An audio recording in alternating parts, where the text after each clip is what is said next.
mataa isaanii babbashasini atis ifee gadoo karaa deemtu irraa dilee amma kan harkaa biyaa naaf itti qaamaan rabbi wal nu garsiise irraa dala gudaateen. Bakkuma rabbi. Assalaamu alaikum warahmatullahi wabarakatuh daawwattoota fi hordoftoota kiyya. Duraan dursee salaamtaan titoonni irraa buqqaatee bakkum isin jirtanitti isin haala qabdi isin jecha. Deemeetiin jira mana duniyaati galee mana kiyyatti alhamdulillah isin berbere na dibdee maal na gootee waan takka berbere waan takka na goona kun hojjetu jes qulqulluma normaaluma akka duraaniiti fuulli kiyyas kanuma. Xiqqoo eede faana balbaluu ture malee ammaan tana fayyatiin jira ijjiin isaanuma yaani ammaan tana fayyatiin jira harkaa bee namni humnaanii miti sammuun namarraa dalaga sammuun irraa dalage nama nagaa fakkaadee ittiin deebu jettiin harkaa bee ammaan tana duraan akkamnaa jaanii gandhisan haga ati Khalid fidduu gasindisnu jaanii irratti illee dawwalnaan jaanii irratti dawwalee raqama isarratti hin dawwale raqama cufa irratti hin dawwale yaani raqama hin daleene irratti dawwaleetiin telefoon isaa cufaadhaa jeen.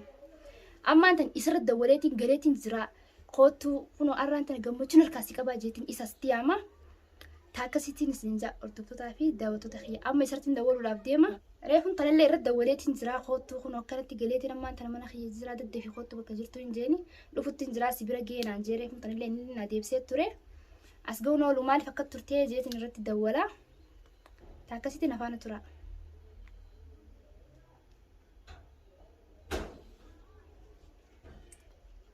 Rakam sasukte ya Rabbi.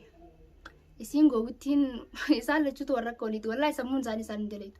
Nagaan narkaabe waan takka nan goone berberu magartee yeroo sanis deeqaa gasanii fi jana guddee bulu na berbeechite malee waan takka nan goone harkaabeetiin jira mana sitti nyaadhee dhugee sila agartee namni qoonqoon illee kanallee nama zabdee na zabdeen jaa waan takka wanni isin nagoota illee jirtu nyaachiftee na obaastee berberum haga yeroo saniif fuula na guddee jana guddee malee waan takka hin taane nagaa fayyaa hin harkaabee galeetiin jira mana kiyyatti.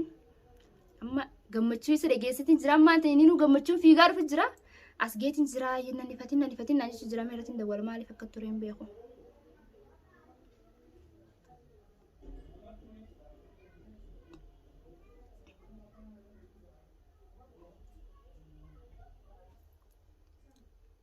Kun irratti dawwaluutiin jira ni agartanii.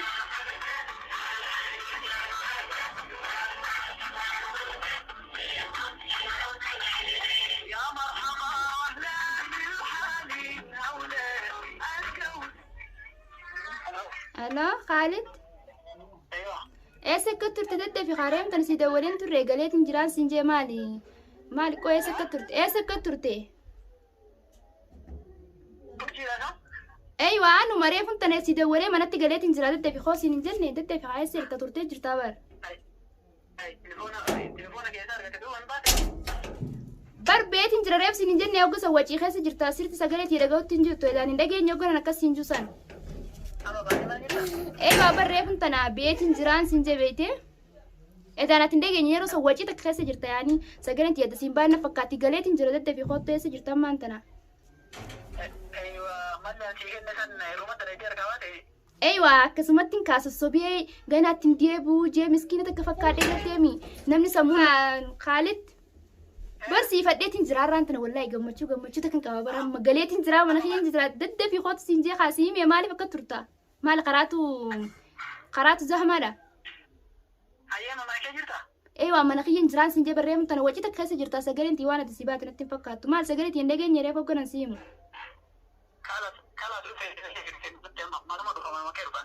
Yalla dadda fi ammoo manumatti hin taa'ee seega. Yalla yee dadda fi hin turin kaa siifadheen jira. Yalla tamam. Kuno irratti dawwaleetiin jira dhufuttiin jira jee ogga dhufu kaayinnu gammachuu waan inni jiru walumaan agarru ta'a. Anillee kunoo kaarraan tan gammachuu takka hin qaba harkaa beetiin jira waan takka hin taane hin cabne hin bayne nagaan harkaa bee nyaachisanii na obaasanii isaan wayimani numa gowwaa isaan lachuutu walaa muruduu yaani ammas duniyaan isaan lachuu uummata badawii wallahi uummata gowwaa faaraa agarteemi ana isaan irraa ilii qaba an ayilii tiyyaan jechuu akka nama takkatti xiqqishollee taatu wallaalummaa tiyyaanillee taatu harkaa beetiin jira kunoo galee mana kiyyaan jira alhamdulillah waan takka hin taane rakkoon irra geessisin jirtu garteemi ijuma yeroo saniif kunoo dhufee jira Khalidis dhufee jira walaan jala bana.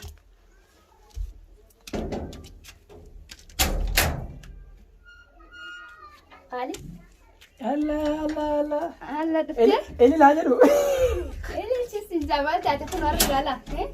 Ililsum. An qoftiin hin gammanne haa. Gammaddetis. Kotta waan ta'anii haasa'an malee kun waan dhaabatanii haasa'anii miti. Taa'e. Hunoo beeka harka. Akkamitti barbaade moo? Wayyaa akkuma tinaan jette jeetiin harkaa beemi sossobeetuma kaati yaanii. Maruma san Itti deebu arrabooti itti deebu jeetuma shawwati sammuuti yaan ayiliiti yaan. Maal taateeti? Nama ayiliin harkaa baata malee siistamaani malee mushusteetuma garteemi akka isaanitti yoon humnaa walitti wanti yanne. Rakkuma takkaa'uma malee wanni uumamu. Amma siin jedheera yoo siistemaan malaan karaas miskiina fakkaattee karaas waan sanitti hin deebi'u hin jedhini harkaa bahuu hin dandeettu. San dur naa himtee misi barbaadu jiranii yoon isaan si argan maal naan jetteeti gaafa dura yoon isaan si arganii akka isaan si qaban akkanatti harkaa bahii malaan harkaa bahii naan jettee waan ati gaafa hoos isaan na qabin dur naan jettan akka isaan na qaban teetuma taati naan jettan tuna dura dhufee waan. Akkasumatti kalaasa loluun qabu miskiina teetiin akka nama nagaa tokkotti harkaa baaya siistama baasee jeetuma waan inni na yaadu taani na yaadee fi taati naan jette warra naarteetu akkasitti kalaasa deebu warra booda badiinti yaa badiinti fudhateetiin jira. Uummata gowwaadhaa bar shawwaddee harkaa bahuun kun hangan waan Kuno shawwadeeti haa isaan ammaan tura wanti kana ngoone kuno itti keessa barbaade. Eeyyuu berbereen sin na dibdeef kafuula na dibdees fuula heeruma saniif na balbalchiteetu ija heeruma sanii na gugubde malee wanta kan taane kuno ijji normaal kan akka duraaniiti. Alhamdulillah ati baga harkaa baate amma harkaa baane inshallah. Jira ammoo harkaa kan hin bee haga isin berberee fuula dibdee jina dibde san yoon irraa kafalu baadheen duniyaa isu. Amma isin maas hin jette akkamitti siin jette gasi. Ammoo yeroo san ka duniyaa akkam naa jette haal dira dawwali. Kaalittu anis akkamitti jeen isaan harkaa bahuudhaaf akka isaan itti harkaa bahu mala daadhee kaalittu abdii dirinaan jee. Isaaf tun ergee isaaf najjaash tun ergee jeenitti malaan gartee mi kijibee harkaa beemi ammaan tana ati sillee dhiisuudhaan ta'an ifee gadoo karaa deemtus yaani ifee gaa deemu karaa deemtus. Anama nama ranin dhiisee gasi gadhiisan ani firraa dhorgaafitti dhiisaatiin. Kalaas yaani ammaan tanati irraan kafalu qabdi. Inshallah irraan kafalu qabdi irraan kafalu ta'an mallee duniyaa isii dhiisuudhaan ta'aa gasi nagoosan duraa ka isii waan angoriin akkas jechuu tureemi ammoo ka isin akkasti berbere fuula diddee jina diddee akkasina berbeltee fuuli guutuun akkasi berberee gara nagalee akka berberetti tamaam sanuun deerumaan kafalachuu ta'a. Anuu yoo irraa kafalu deebamu kaleessa gargara abdiin bar walitti dhaadataa turre abdii mucaa si barbaadee si maas ija kana harkaa qaban yaanii akkasin jaarsa. Amnee jirraamee kootu dhiira ta'e waa godhii fi. Harkaa bii hawaasa tuun dhufinnaan ayilii waan ati naan jessan hunda hojirra oolcheetiin jiran akka naan jessan hunda akkas harkaa beektee waan ati naan jessan hojirra oolcheetiin jiran. Isaan amma yeroo deebi'an jechuun yeroo akkasitti natti haasayan san waan anuma humnaan dhufee yookaan ammoo seeraan dhufee yookaan isaan qabsiisee. Namni sammuu dalaga malee humnaan dhuftee maal isaan sammuu isaan irraa dalaga jechuudha. Sammuudhaan isaan gadi akka isaan gadi dhiisisiisan mala sii kennee akkasitti akka itti mala saniin harkaa baatu kan jiru. Silaa gartee migaaf sanatti akkasitti dura yoo isaan si qabanii akkana si godhan akkana jee harkaa beekan jettee na himuu baatte telefoonni harkaan jirtu maal akkamitti siimamee silaa sitti dawwalee. Kaaliddu na erge jetteen iyyuu. Osoo ati amma baga kaaliddu na erge jechuun ni baatte gasin dhiisanii beektaa. Ganan dhiisanii isa fidii naan jaana geessa fidduu akka kaalitti fiddeen harkaan geessu gasin dhibna naan kalaas ayyee fideetiin isin harkaa gaa jeetiin telefoona hin tattara wayin dawwalee telefoona hin galee. Telefoona hin galee irra dawwaleetiin ayiliiti yaalaa limeeti kan hundaa irratti dawwalee gara dawwal telefoonni cufaatti kuna telefoonni cufaatti. Telefoona nama lakkoofsa hin dalee lakkoofsa hin dalee kan nama jechuun nama hin beeku shariyaa nama siimii nama jalaa bade kan nama hin beeku san irratti dawwaleetiin kuna telefoonni isaa cufaatti. San hundaa sammuu qaba isaan irra sammuu qaba isaan sammuu qabaachuu baadde telefoona hin dalee irratti hin dawwalu ni beektaa. Akkasi dawwaleetiin harkaa malaan bee.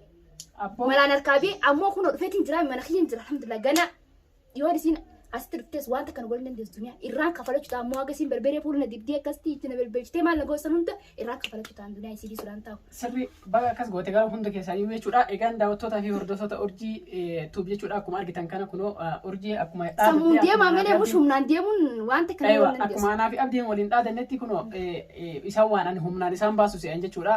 Anammootu mataadhaan sammuudhaan isaan harkaa baase jechuudha.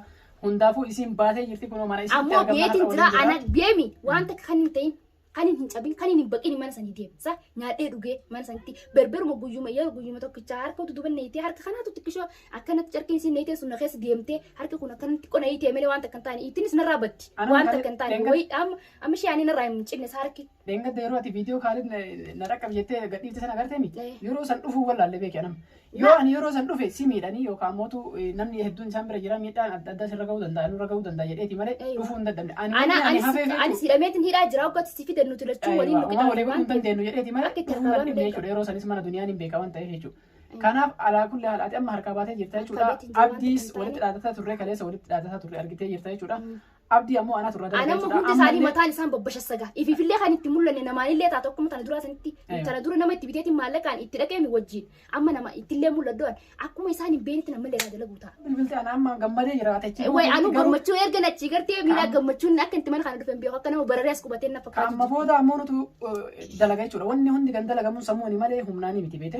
Isaan humnaan deeman waan ta'eef nu ammoo tun sammuun deemneetiin dhugaa jirtu ammoo ol baasnee haga agarteetiin badiin teenne jedhanii isaan warra akkas dalagan sun jechuudha. Badii isaanii fudhatanii. Akkasitti obboleettii tiyya si belbeelchu san berberee fuula si dibee ijjetti si dibee akkasitti si belbeelchu saniif dhiifama geessin jettutti nakkatti harka duubatti laan namaaniisisee gubbaa akka dhaabbadee gubbaa dhaabbachuudha taasisee horee gubbaa ta'u ta'a.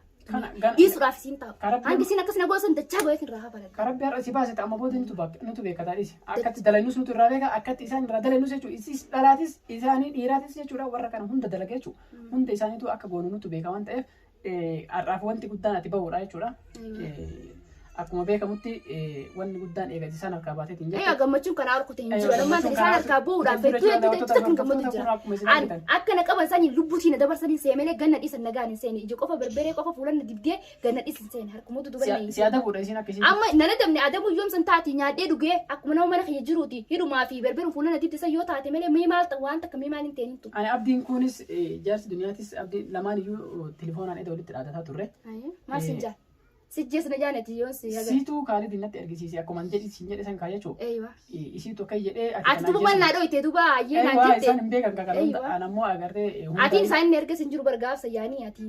Eeywa. Ammoo an kan hundaa kan inni akkas jeef yaani waan ati naan san hundaa na dura dhuftee ogaa hogga isaan qabamee hogga ni farguun. Waan mati naan san qaban yoo sitti ga dhufan taate. Dhiifamaa jeetuma garaa isaan laaffisee kalas ganaatti hin deebuu jee hogga namni miskiina ta'e akkas akka nama nagaatee itti haase isaanu garaanatti hin jabaatan. Yoo akkasii shawaddeem bahin gasin dhiisanii yookaan. Eeywa sammuudhaan irraa ta'e gaafa kanaaf atillee ani abdiin hundaafuu isitu natti ergee walitti dhufna wal agarranaan jedhee natti haasa'e. Abdi kamtu siin jaa? Abdi jaarsi duniyaa jechuudha. Jaarsi duniyaatti muka illee ati dhiiramee kottu harkaa baasii naan jedhee. Abdi sumni abdii moo? Sumni abdiillee jechuudha. Kottu harkaa baasii ati dhiiramee naan jedhee natti dhaadate. Aan ammoo kalaasi hayyee akka itti baasullee baasuni mabbaasaa wal agarra jedheen walitti agartee walii haasuni jechuudha. Hundaafiyyuu jechuudha abdiinillee abdiin lamaan iyyuu kunuu akkuma isin argitanitti urjiin baasnee mana jirra siistamaan baafnee mana keessa jirti mana isii keessa argamte jechuudha. Amma kun yoo argitan amma kana booda jechuudha mee akka isin dhuftanii abdii isii fuutanii isii argitan laalla warroota daawwattoota keetii waan dabaltee jiraatitti haasa. Eeywa isinitti illee dheerannee jirra hanga viidiyoo biraa akkan isaan godhee isiniif deebu hangan qabadhee isiniif deebutti assalaamu alaikum warahmatullaahi wabarakaatu.